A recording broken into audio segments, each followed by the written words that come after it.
dalam keadaan sehat. Terima kasih buat waktu dan tempat yang diberikan kepada saya untuk memaparkan sedikit materi yang saya dapatkan dari pendidikan guru penggerak angkatan 11. Bapak dan Ibu yang terhormat, serta Bapak dan Ibu Kepala Sekolah, izinkan saya menyampaikan materi tentang budaya positif. Kalau diurut dari katanya budaya positif, ini sudah sering kita dengarkan kata budaya dan kata positif. Tetapi mari kita mengenal lebih jauh, kira-kira apa itu budaya positif.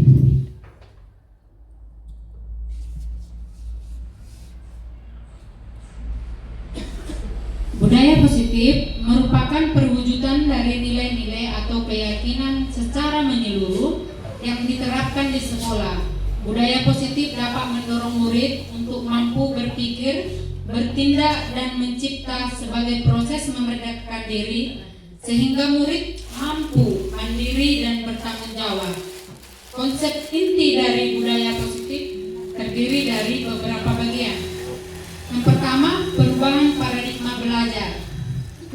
Yang biasanya kalau perubahan paradigma belajar ini, kita tentu tahu setiap saat berganti kurikulum.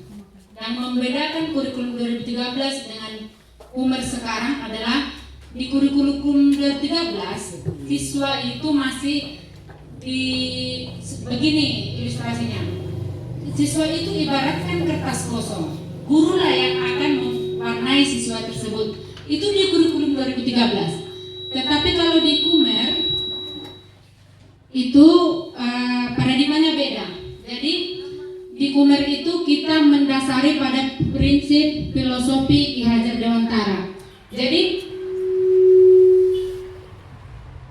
tidak benar bahwa siswa itu adalah ibaratkan kertas kosong, tetapi siswa itu sudah mempunyai bakat dan minat masing-masing. Jadi guru pada perubahan paradigma belajar ini, guru berperan sebagai penuntun, bukan sebagai pewarna daripada atau memberikan bagaimana siswa ini kelak, tidak. Jadi di paradigma belajar sekarang, guru itu sebagai penuntun, menuntun. Ibaratnya seorang petani, ya, sudah ada tanah, sudah ada benih. Jadi petani itulah yang akan merawat tanaman yang ditanam tersebut. Jadi pada kodratnya anak-anak itu sudah memiliki minat dan bakat masing-masing, seperti itu. Disiplin positif. Nah, disiplin positif ini nanti kita ulas lebih dalam. Yang ketiga, kebutuhan dasar manusia, motivasi perilaku manusia, posisi kontrol guru, keyakinan kelas, dan segitiga resolusi. Dari 7 poin-poin ini, yang paling menarik yang untuk kita diskusikan adalah di poin 5 dan poin 7, posisi kontrol guru. Pembelajaran dengan paradigma baru. Pembelajaran dengan paradigma baru merupakan pembelajaran yang dirancang berdasarkan prinsip pembelajaran berdiferensiasi. Oke, sebelum kita lanjut, kira-kira Bapak Ibu, siapa yang bisa mengutarakan pendapatnya bagaimana itu pembelajaran berdiferensiasi? Bu, bisa Bu? Iya, sekarang Pak. Baik, terima kasih. Nanti mau dikoreksi. Yang dimaksud itu yang saya tahu pembelajaran berdiferensiasi itu kita mengacu pada bagaimana minat dan bakat siswa. Jadi bagaimana peserta didik kita menyesuaikan sesuai kebutuhannya dan bagaimana perkembangan siswa tersebut. Mungkin itu yang bisa saya tambahkan. Terima kasih. Oke, terima kasih Pak. Ada yang lain Bapak Ibu? Oke, kita kilas lebih dalam. Berdiferensiasi ini kita ulas dari kata different. Different itu bahasa Inggris, bahasa Indonesianya berbeda. Jadi seperti yang dibilang oleh Pak Mani tadi, kalau dibilang berdiferensiasi berarti berbeda. Dalam satu kelas itu tidak semua orang atau murid kita berbakat matematika. Ada yang berbakat seni. Jadi nggak boleh kita paksakan yang berbakat matematika itu harus tahu nyanyi atau harus bisa bernyanyi seperti orang yang Jadi kalau dibilang berdiferensiasi, ini ada juga 3. Jadi berdiferensiasi konten, proses, dan produk. Nah, seperti itu. Jadi berdiferensiasi ini dalam satu kelas kita bisa membuat beberapa model pembelajaran tergantung daripada siswa kita. Contoh berdiferensiasi konten ya. Kelas 1 yang baru masuk sekarang, langsung saya buat contoh nyatanya. Kan kita baru masuk ada diagnosis awal atau assessment awal. Nah, dalam belajar anak kelas 1 ini bisa kita bedakan materinya. Jadi nggak harus semua belajar tentang Pancasila. Padahal si A udah lancar membaca, si B agak-agak, si C sama sekali belum bisa menuliskan kata atau masih huruf. Nah, bisa berbeda konten yang kita ajarkan. Jadi itu dia. Tuntutan paradigma pembelajaran baru sekarang adalah fokus pada berdiferensiasi. Jadi kata kunci dari diferensiasi itu adalah dalam satu kelas rombel bisa berbeda-beda, ya, berbeda-beda, berjenjang sesuai minat dan bakatnya. Seperti itu, sehingga para peserta didik belajar sesuai kebutuhannya berdasarkan tahap perkembangan sesuai teori psikologi. Jadi seperti yang saya bilang tadi, ada yang udah lancar, ada yang sedang. Jadi kelompokkan saja mereka. Jadi berbeda. Memang tugas guru dituntut di sini ekstra ya, untuk mewujudkan profil Pancasila. Masih banyak kita merasa yang hanya mendengarkan profil pelajar Pancasila. Mari kita kenal lebih dekat dengan profil pelajar Pancasila. Profil pelajar Pancasila ada 6 poin, yaitu yang pertama berkebinekaan global, bergotong royong, kreatif, bernalar kritis, mandiri, beriman, bertakwa kepada Tuhan Yang Maha Esa, dan berakhlak mulia. Jadi poin-poin penjabarannya sudah ada di deskripsi, bagaimana poin-poin tersebut dijabarkan. Seperti bergotong royong, kira-kira apa poin profil pelajar Pancasila di sana? Yaitu ada kolaborasi, kepedulian, dan berbagi, dan begitu selanjutnya. Disiplin positif. Disiplin positif adalah pembiasaan. Sesuai dengan judul materi kita tadi adalah budaya. Budaya itu adalah sesuatu yang diyakini dan dipercayai bersama, dan sehingga bisa dilaksanakan bersama. Itulah budaya. Jadi budaya itu diciptakan oleh manusia, ya. Budaya pembiasaan bisa kali dibikin di sana. Begitu. Diputar. Atau enggak, itu speaker sampai sini, Pak. Iya. Iya, oke, stop ya. Oke.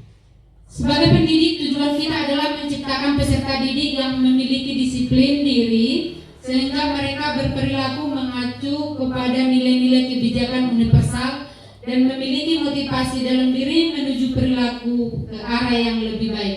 Jadi intinya daripada disiplin positif ini adalah ada suatu kebiasaan perilaku, suatu kebiasaan atau ada suatu kesepakatan perilaku yang dijadikan sebagai habits atau kebiasaan yang mampu membawa insan-insan anak didik kita itu berperilaku ke arah yang lebih baik. Seperti itu. Itu intinya daripada disiplin positif. Ada perilaku ini dibuat jadi kebiasaan ini mampu menciptakan kehidupan yang lebih baik. Itulah intinya daripada disiplin positif. Kebutuhan dasar manusia.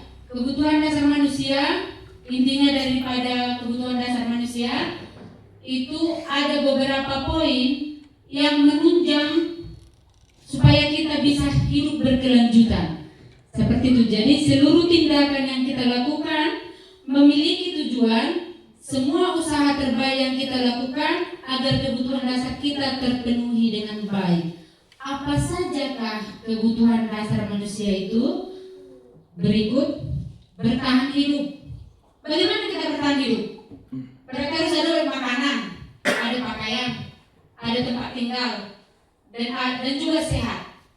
Bagaimana kita mendapatkan kebutuhan kasih sayang dan memperhatikan, berbagi kerjasama, dan menjadi bagian dalam kelompok. Tetapi ingat, jika kita ingin menerima kasih sayang dan rasa diterima, berarti yang pertama adalah kita harus memberi kasih sayang juga sama sesama kita dan juga menerima teman.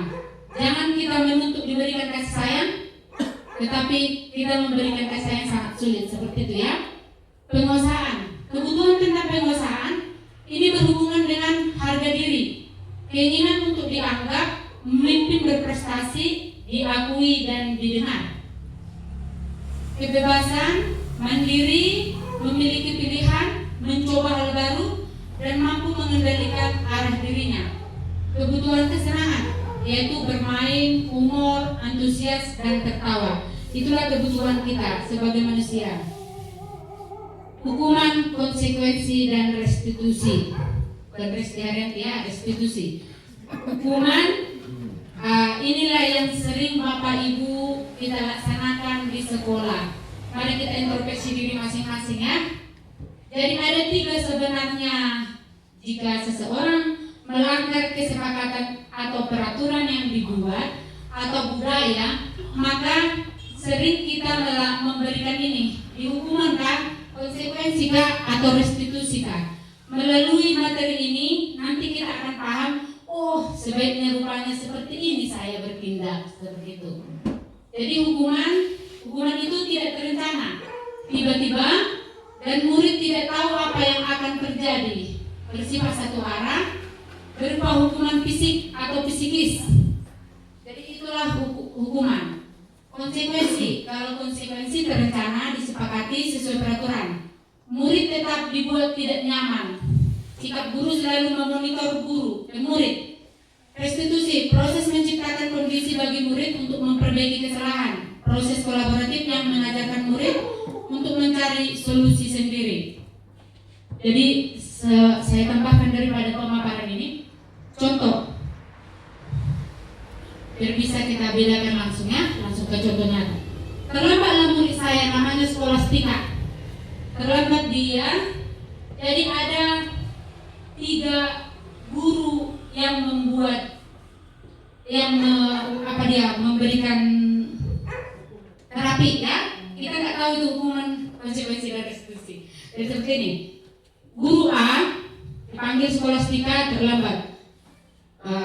Jadi dari konsekuensi yang dibuatnya ini, disuruh guru A lah Skolastika menghormat bendera selama 2 jam pelajaran. Guru A. Guru B terlambat dia masuk ke kelas, kan terlambat dia datang ke kelas. Jadi guru B ini menanyakan Skolastika, kenapa terlambat? Terus tahu kan kalau peraturan sekolah itu terlambat, lain kali jangan terlambat ya. Nah seperti itu. Jadi ada lagi guru C, dipanggillah Skolastika ini, kenapa terlambat nak? Lalu diutarakan, baru diberikan, ditanyalah, kira-kira apalah hukumanmu yang cocok ibu kasih? Jadi karena saya dijawab, entah apapun jawaban dari Skolastika ini, akhirnya guru memberi solusi, karena kamu terlambat masuk 15 menit jam pelajaran, maka nanti pulang kamu harus 15 menit lebih lama daripada kawan-kawanmu. Jadi ada tiga guru yang memberikan terapi kepada Skolastika. Jadi yang pertama itu, dia terlambat menghormat bendera, itu gak sesuai kan dengan kesalahan dia, itulah hukuman.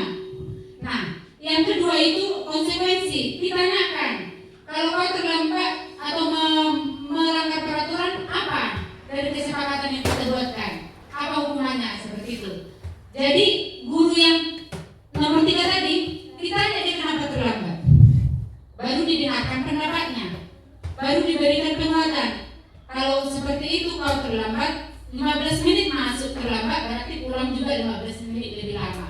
Jadi seperti itu, memberi hukuman atau konsekuensi atau restitusi. Nah, berhubung dengan hukuman, konsekuensi dan restitusi, ada 5 posisi kita sebagai guru. Ya, disinilah kita introspeksi diri. Kita sebagai apa seringnya? dan baiknya seperti apa gitu. Jadi ada penghukum, pembuat merasa bersalah, teman, pemantau, manajer. Untuk memahami ini, mari kita simak video berikut.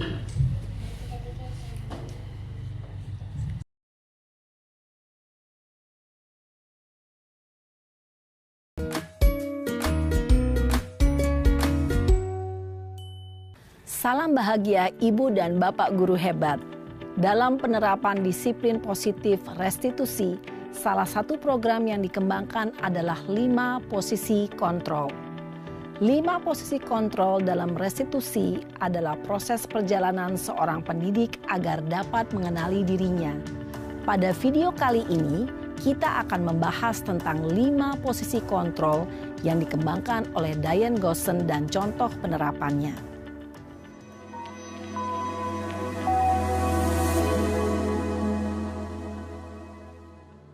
5 posisi kontrol itu adalah 1. Posisi penghukum. 2. Posisi pembuat merasa bersalah. 3. Posisi teman. 4. Posisi pemantau atau monitor. Dan 5. Posisi manajer. Untuk lebih memahami kelima posisi tersebut, mari kita saksikan kasus Naren yang terlambat hadir 20 menit di sekolah dan melihat bagaimana kelima posisi kontrol dalam menghadapi masalah tersebut.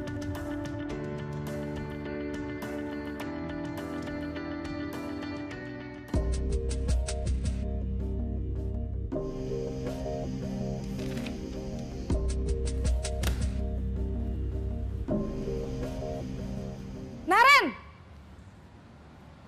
Sini kamu! Selamat pagi, Bu. Selalu terlambat. Kamu deh, pasti terlambat. Maaf, Bu. Saya... Apa? Apa coba? Alasan kamu apa lagi? Kapan sih kamu tidak terlambat? Malas sekali ya kamu jadi anak. Saya... Dasar pemalas. Gak kapok-kapok sih kamu. Sudah berapa kali terlambat? Sana, kamu keliling lapangan basket 2 kali. Kenapa saya harus keliling lapangan basket, Bu? Kenapa? Kamu mau lawan ibu? Berani-beraninya jawab. Sudah terlambat, masih berani jawab pula. Sekarang, keliling lapangan basket 5 kali sekalian. Biar kapok.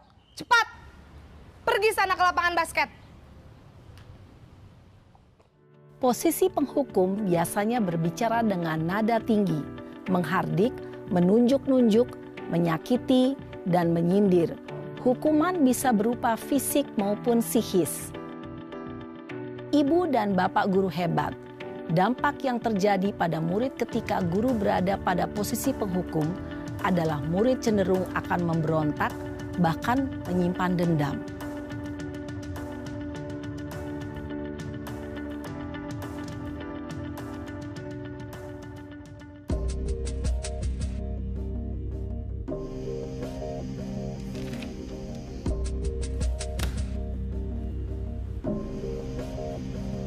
Naren!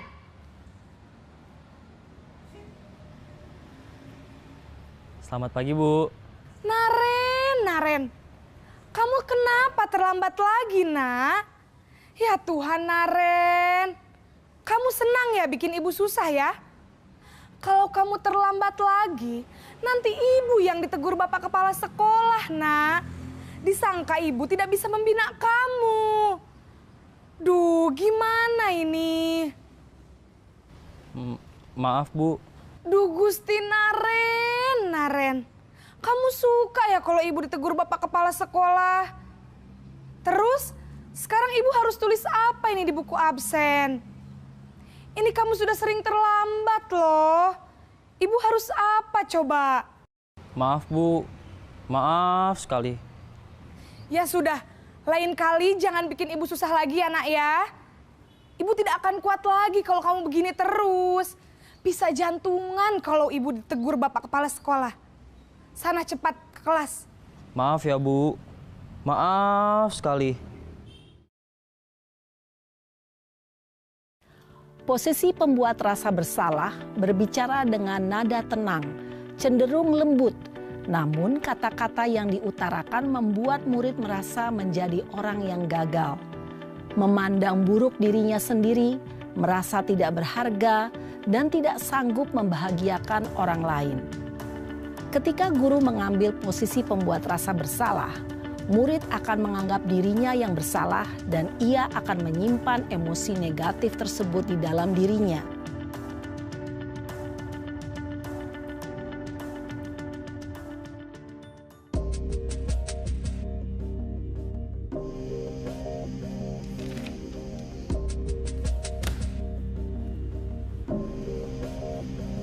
Naren!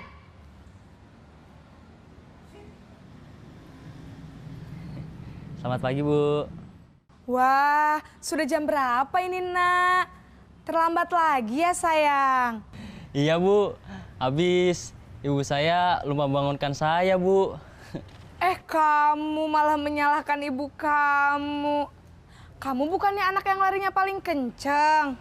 Kok terlambat sih? Iya, Bu. Saya memang terlambat bangun tadi. Jadi, biarpun saya lari kencang, tetap gak kekejar, Bu. Ya sudah sana, nanti lain kali larinya lebih kenceng lagi ya. Biar gak terlambat lagi. Bikin seneng ibu, demi ibu. Bisa kan? Bisa lah, Bu. Ya sudah sana masuk kelas. Ibu beresin urusan absen kamu. Kamu ini ada-ada saja. Dalam posisi teman, guru berbicara dengan nada suara ramah, akrab, cenderung bersenda gurau untuk menjaga suasana tetap santai. Murid akan merasa senang, aman, dan akrab dengan guru. Identitas yang tercipta adalah identitas sukses atau berhasil. Namun, perlu diingat, karena ini masih dorongan eksternal, maka ada faktor ketergantungan dari murid kepada orang tertentu. Di sini guru absennya, sehingga di lain waktu murid bisa berperilaku baik, namun hanya kepada orang-orang tertentu saja.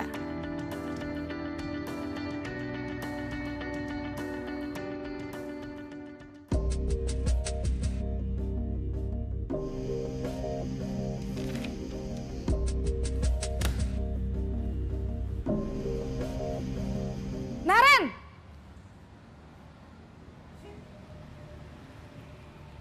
Selamat pagi, Bu. Naren, apa peraturan sekolah kita tentang jam berapa kita harus masuk sekolah, Nak? Kita harus di sekolah jam 7, Bu. Iya, betul. Sekarang sudah jam 7.20. Naren sudah tahu konsekuensinya jika terlambat hadir. Paham, Bu. Saya harus tinggal kelas pas jam istirahat selama 20 menit. Iya, benar. Konsekuensinya demikian. Jadi nanti jam 9.30 pas istirahat, kamu harus tinggal di kelas, kerjakan tugas tambahan untuk ketertinggalan kamu, ya? Baik, Bu. Posisi pemantau mengandalkan penghitungan atau data untuk mengontrol murid. Guru mengarahkan murid berdasarkan peraturan dan konsekuensi. Seorang pemantau menunjukkan bahasa tubuh dan ekspresi wajah yang datar dan cenderung formal.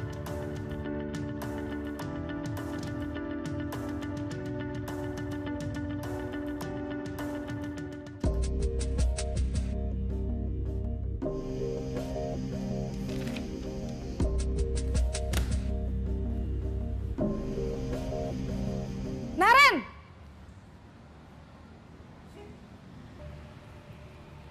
Selamat pagi, Bu. Selamat pagi, Naren. Maaf, Bu. Saya terlambat. Iya, sekolah masuknya jam 7, sekarang sudah jam 7.20.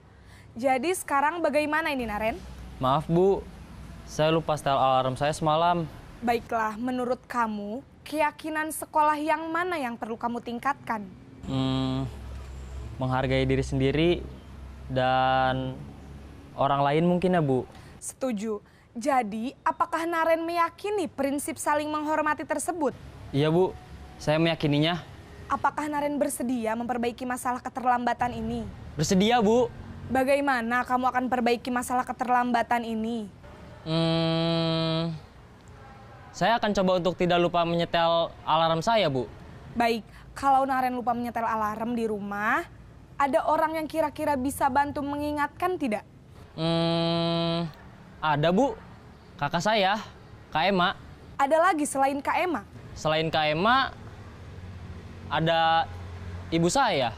Baik, jadi yang mengingatkan Naren adalah Kak Ema dan ibu kamu ya?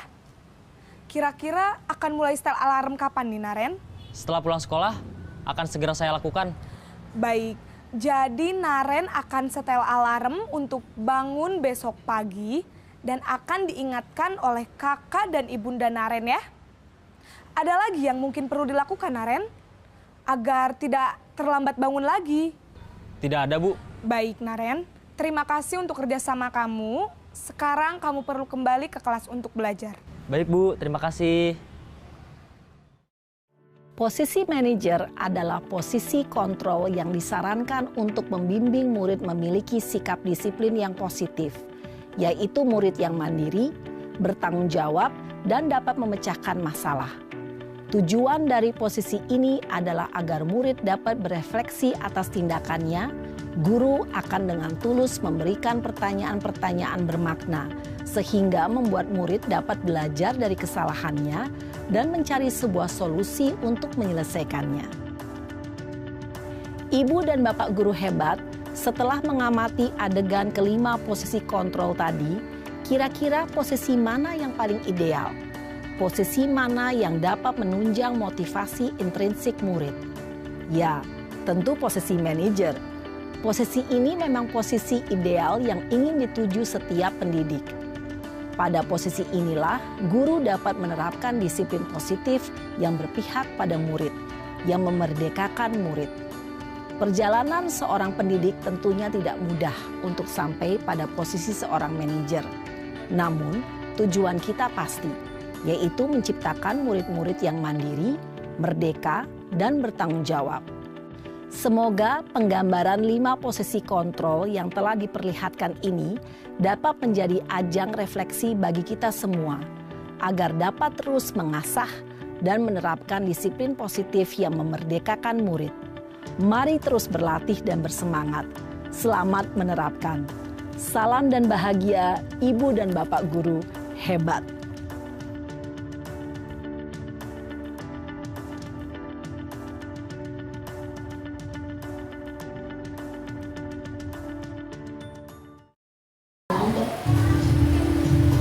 Oke, posisi yang terakhir, posisi manajer.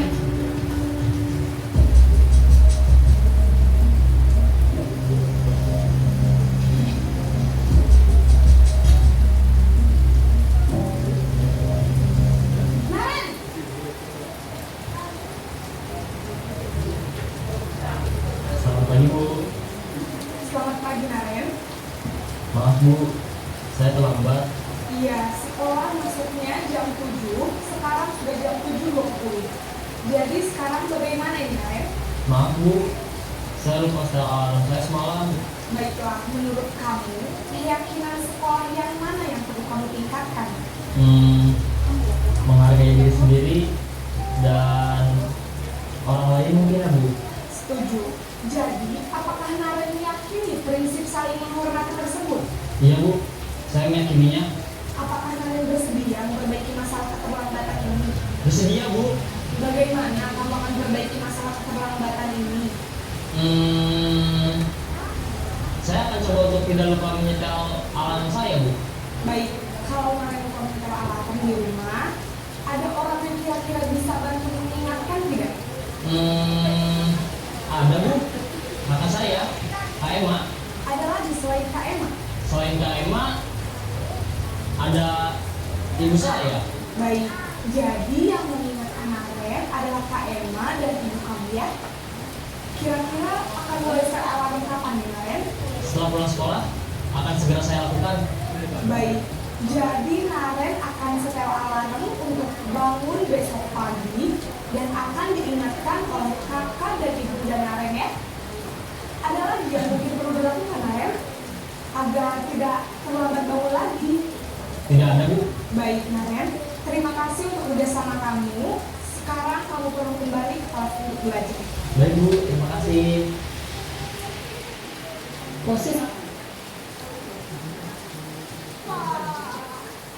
Ya, Bapak Ibu, jadi ada tadi 5 posisi kontrol guru sebagai penghukum, pembuat merasa bersalah, sebagai teman pemantau dan manajer. Dari ilustrasi skenario yang tadi, kita bisa introspeksi diri ya sebagai apa selama ini. Kalau boleh jujur, saya selama guru seringan di penghukum. Seringan di penghukum. Tetapi setelah mempelajari ini, jadi kena mental juga aku, kan seperti itu kan.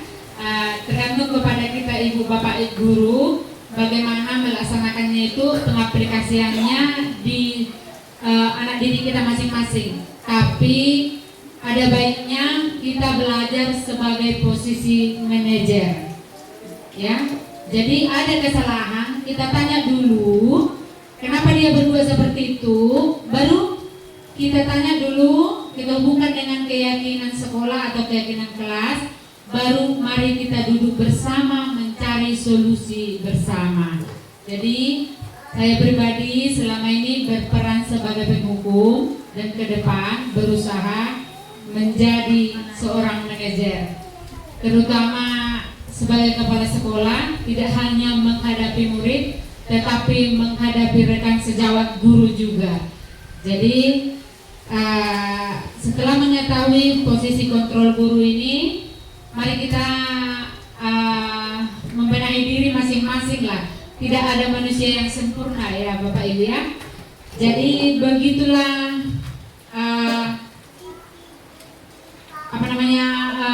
pemaparan saya hari ini tentang bagaimana kita guru dan bagaimana budaya positif yang kita laksanakan di sekolah. Jika ada pertanyaan Bapak Ibu, boleh kita ajukan atau angkat tangan. Ada yang lebih jelas atau ada yang masukan dan saran, atau ada yang mau kita kesepakati bersama, silahkan.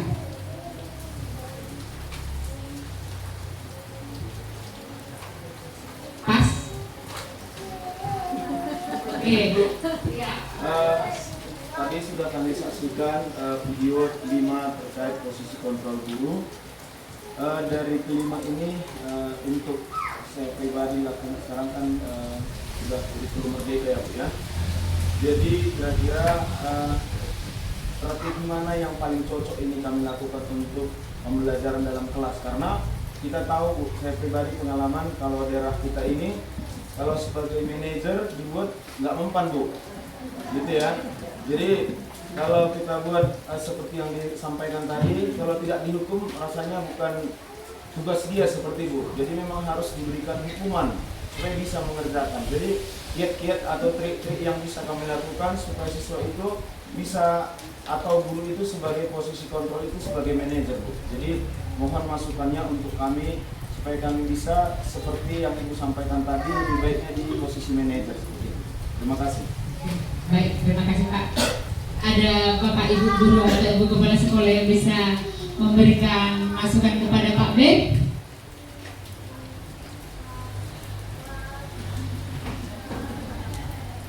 Ada? Oke. Kalau begitu saya berikan masukan sedikit ya Pak Ben ya. Tadi dari awal saya sudah bilang, saya introspeksi diri selama ini seperti ini, tapi setelah mempelajari ini, saya berusaha menjadi seorang manajer. Jadi kalau kita kupas lebih dalam tentang manajer ini, bukan tidak ada hukuman. Di manajer ini lengkap semua. Jadi kita memvalidasi, memberikan penguatan dulu kepada dia. Setelah itu kita validasi tindakannya itu. Itu masuk ke restitusi ya, seperti ini. Nah, ini restitusi. Jadi seperti inilah prosesnya sebagai seorang manajer. Jadi pertanyaan Pak Ben tadi bagus. Jadi kita stabilkan dulu identitasnya pertama. Jadi nggak langsung kita bilang, nggak langsung kita salahkan dia. Kita dukung dulu dia dengan kata-kata manis kita. supaya rasa percaya diri dia menceritakan apa yang dia alami itu ada seperti itu. Seperti berbuat salah itu manusiawi memang nak, gitu kan? Tidak ada manusia yang sempurna. Bapak juga pernah juga melakukan kesalahan seperti itu. Setelah kita stabilkan integritasnya, kita validasilah tindakannya yang salah. Memang kamu itu berkelahi dengan kawan itu adalah tindakan yang salah. Bisa seperti ini, kayak gini, kita kasih tahu akibat dari tindakannya itu.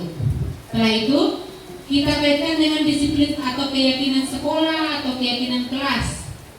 Lalu, setelah itu kita mencari solusi bersama. Jadi dalam solusi bersama inilah kita menyisipkan, kita beri matong gelentai. Nakebelah loh, seperti itu. Jadi setiap manusia itu kan berbeda. Ada yang dilembekin, dia mau. Ada kalau dilembekin nggak mau, memang harus keras seperti itu. Jadi di sana kita menyisipkan hukuman yang setimpal dengan apa yang diperbuat dia, seperti itu. Kira-kira seperti itulah solusi atau saran dan masukan daripada saya. Intinya kita menanyakan dulu murid itu bagaimana. Itulah intinya. Sehingga murid itu nggak takut.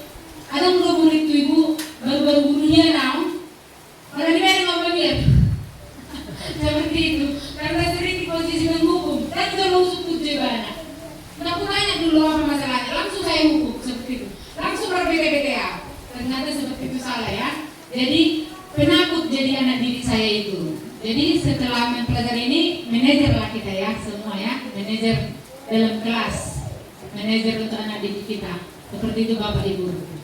Sekian dan terima kasih. Demikianlah pemaparan saya. Terima kasih atas atensinya. Terima kasih.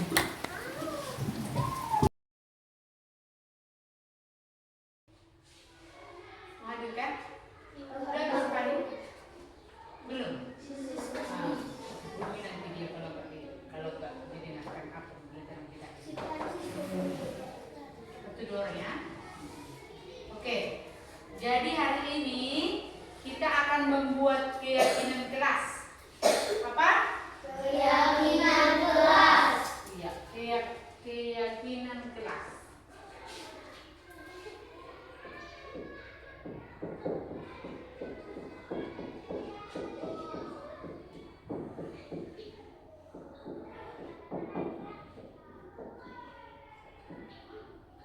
Kira-kira siapa yang pernah mendengar keyakinan kelas? Keyakinan kelas. Apa itu keyakinan kelas? Nah, lebih jelaskan ya. Keyakinan kelas ini adalah sebuah kesepakatan. Sebuah kesepakatan.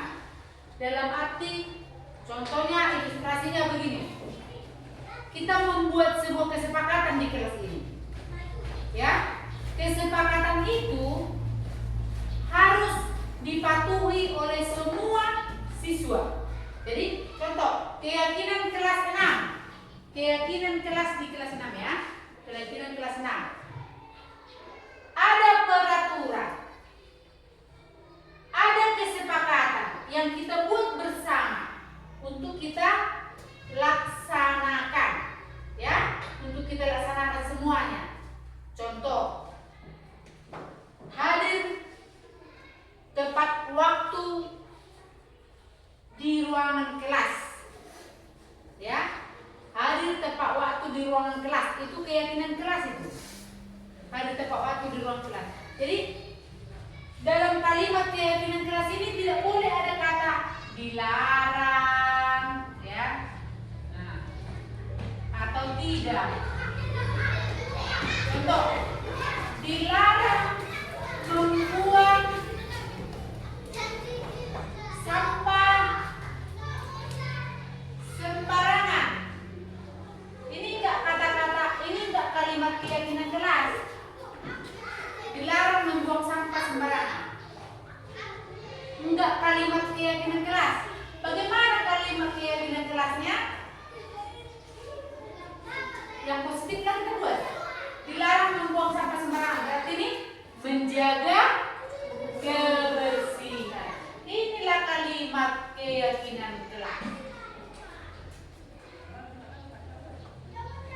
menjaga kebersihan. Tidak bisa berkelahi. Nah, ini bukan, nggak boleh seperti di kalimat keyakinan kelas kita. Tidak bisa berkelahi.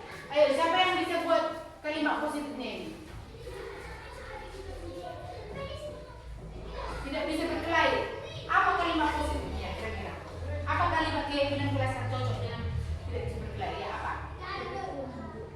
Kerukunan. Yang lain bagus, kerukunan juga besar. Apa? Tidak boleh ada kata tidak. Ayo, ini dilarang membuang sampah sembarangan. Ini nggak kalimat keyakinan kelas, tapi menjaga kebersihan kelas. Inilah kalimat keyakinan kelas. Jadi kalau tidak bisa berkelahi, apa namanya? Saling berteman. Boleh. Apalagi kalimatnya? Menjaga kerukunan. Dan iya kan? Menjaga kerukunan kan? Iya, Bu. Iya kan? Iya, Bu. Oke, sekarang kita buat lagi yang lain ya. Contoh, tidak boleh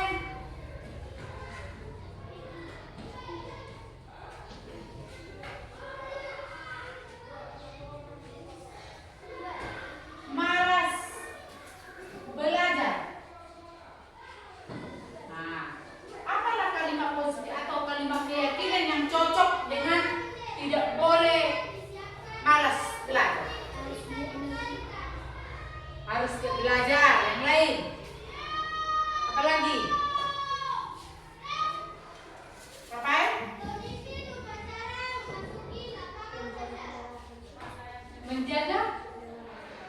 Menjaga kemalasan, berarti harus malas semua. Apa? Tidak ada kata tidak. Apa lawan kata daripada malas? Rajin. Apa lagi? Kalau begini, kalau datang ke sekolah, duduk dia bagi gini, malas begini. Apalah lawan kata daripada itu? Rajin apa? Apa tadi ada? Iya, semangat. Ya kan? Jadi berarti cukup. Keyakinan kelas kita adalah semangat. Oke, jadi udah tahu kalimat keyakinan kelas? Sudah? Sudah? Oke. Nah, untuk apakah perlu keyakinan kelas ini? Nah, untuk apakah perlu keyakinan kelas ini? Jadi tadi udah bisa menjaga kebersihan, kerukunan, semangat. Nah, ini semua untuk menjaga budaya di kelas kita, untuk menciptakan budaya positif, iya kan? Budaya positif ini kan, kalau kita udah terbiasa, kalau dibilang budaya itu kebiasaan. Kalau kita terbiasa berbudaya kebersihan, menjaga kebersihan, melaksanakan kerukunan dan semangat belajar, maka akan terciptalah siswa-siswa yang bagaimana? Yang unggul, iya kan? Nah, jadi keyakinan kelas tentang ibu guru membaik. Enggak ibu si Debang yang buat. Tetapi siapa? Kita semua. Jadi apa yang udah kita buat bersama ini harus dilaksanakan bersama. Oke? Jadi nanti kita harus membuat keyakinan kelas 6 dulu. Jadi ini nanti ibu bagi, ya, ibu bagi menulisnya jangan di apa ini ya, jangan di ini ada lemnya, di baliknya ditulis. Biar bisa nanti. Nah, ini saya bagi dengan satu-satu. Kalian buat apalah yang merupakan keyakinan kelas kita. Apalah kesepakatan kita bersama untuk kita laksanakan. Ya. Nah, nanti kita lengkapkan di sini. Sini, kita lengkapkan. Baru kita resume nanti. Ya. Jadi nggak boleh melihat temannya apa yang mau dibuat. Tapi kita buat masing-masing. Ingat tadi keyakinan kelas itu untuk apa? budaya positif di kelas. Keyakinan kelas itu apakah itu hanya peraturan dari ibu guru? Tetapi bagaimana? Itu adalah hasil dari kesepakatan kita semua. Untuk bagaimana? Untuk dilaksanakan bersama-sama. Oke? Paham? Nah, kalau udah paham, tadi udah paham keyakinan kelas, udah paham membuat kalimat keyakinan kelas, ini dilarang membuat sampah sembarangan sama yang artinya dengan menjaga kebersihan kan? Tapi kalau kalimat keyakinan kelas adalah menjaga kebersihan dan lain-lain banyak lagi. Jadi sekarang pemikiranmu seperti ini. Apalah kira-kira yang akan kita buat sebagai keyakinan kelas kita di kelas 6? Apa yang mau kita buat? Itulah kau tuliskan di sini. Oke? Sudah bisa kira-kira? Oke. Kalau kurang nanti diminta sama ibu. Mana tahu bisa dia mau buat 4 aja usul 4 usul buku boleh. 2 bisa, 1 bisa, 3 bisa. Terserah. Oke? Silakan dipikirkan masing-masing. Nanti kalau udah siap, kita lengketkan di depan ini ya.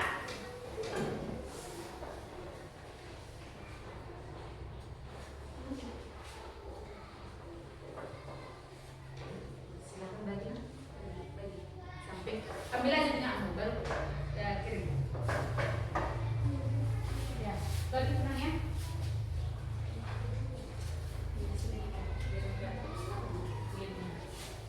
Kalau kurang diminta ya, kalau mana tahu 2 atau 3 mau dibuat terserah.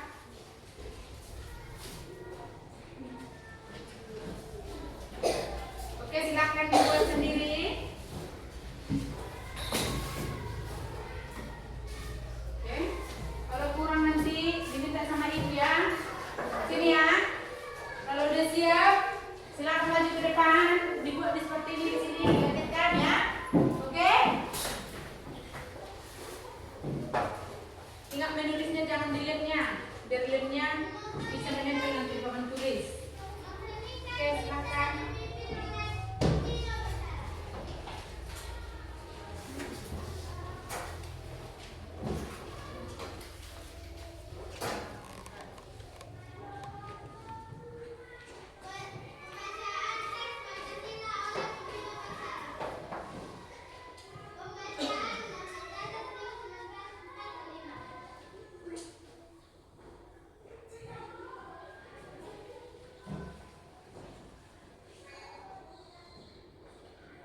Kalau udah siap, dilengketkan di depan. Kalau kurang, diambil lagi dari meja itu. Boleh ya, bebas berpendapat ya. Bisa dibuat sampai 10, terserah. Gak ada yang terbatas. Oke, sini ikut dia dulu. Sini ikut dia.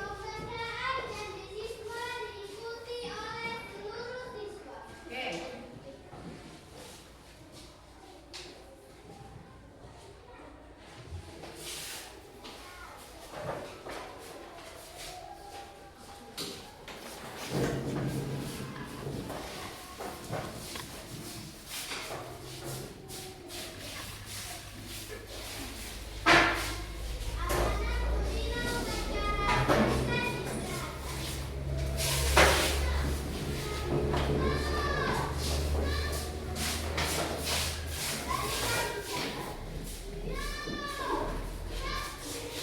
Bawahnya bisa dibikin. Oke. Yang mau menambahi boleh.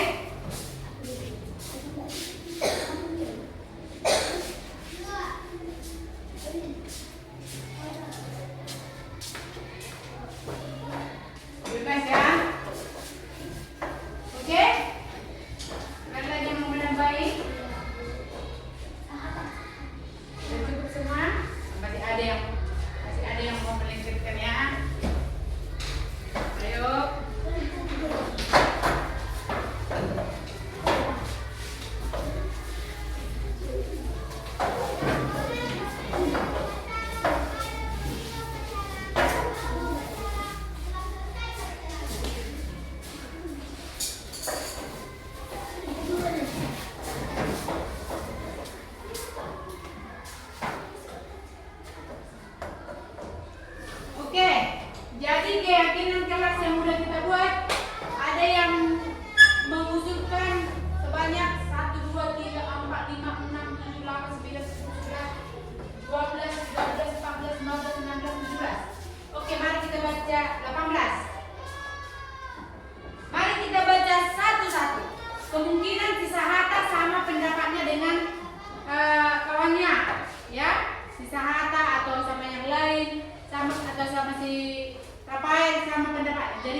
menciptakan kedamaian kan?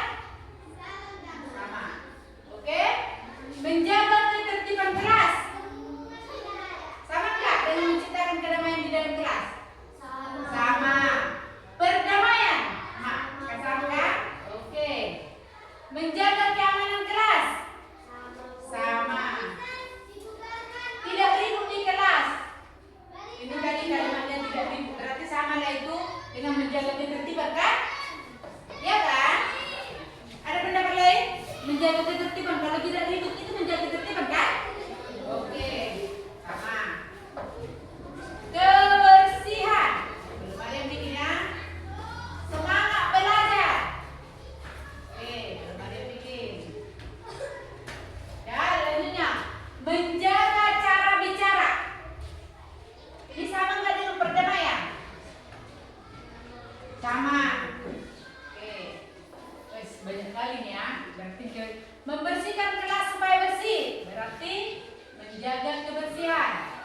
Tidak malas belajar. Sama nggak dengan rajin belajar? Sama. Menjaga keindahan kelas. Sama itu dengan kebersihan, ya kan? Datang ke sekolah tepat waktu. Belum ada ya? Berarti ini disiplinnya datang ke sekolah tepat waktu.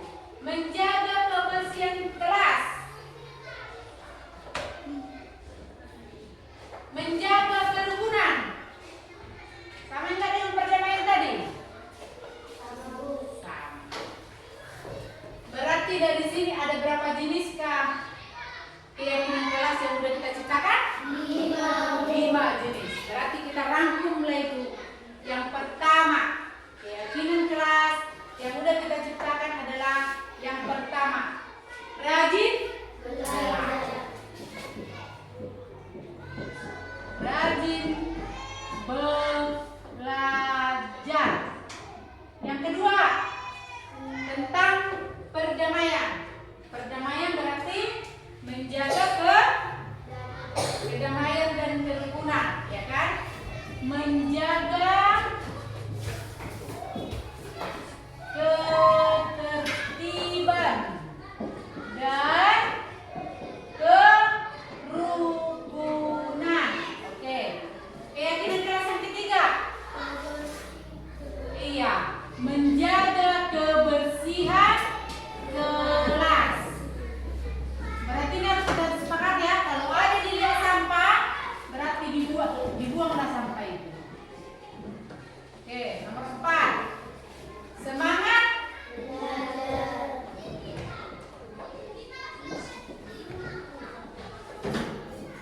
Nomor 5. Iya, datang tepat waktu di sekolah. Jadi inilah keyakinan kelas yang udah kita buat, ya kan? Mari kita sama-sama membaca supaya sama-sama kita mengetahui bersama. Keyakinan kelas. Keyakinan kelas. Rajin belajar. Wait. 1, rajin belajar. Sebentar ya. 1. Rajin belajar. 2. Menjaga ketertiban dan kerukunan. 3. Menjaga kebersihan kelas. 4. Semangat belajar. 5. Datang tepat waktu di sekolah. Ya, jadi yang 5 ini Ibu akan pindahkan ke dokumen kelas kita, ya. Jadi Ibu pindahkan ke dokumen kelas kita. Jadi nanti kalian tanda tangani bahwa ini sudah kita sepakati bersama, ya. Jadi satu-satu nanti maju ke depan menandatangani keyakinan kelas yang sudah kita buat, ya.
sepakat membuat keyakinan kelas dan saya sangat bersemangat karena baru mempelajari keyakinan kelas.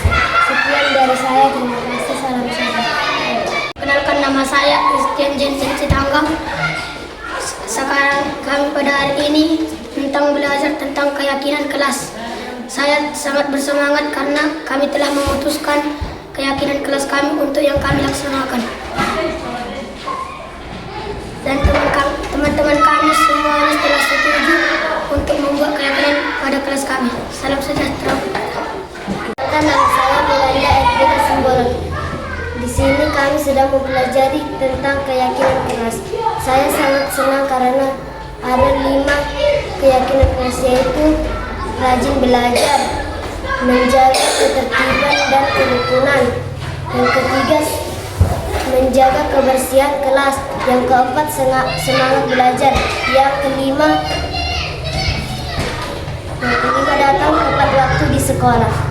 Hanya ini yang saya katakan, terima kasih, salam sehat.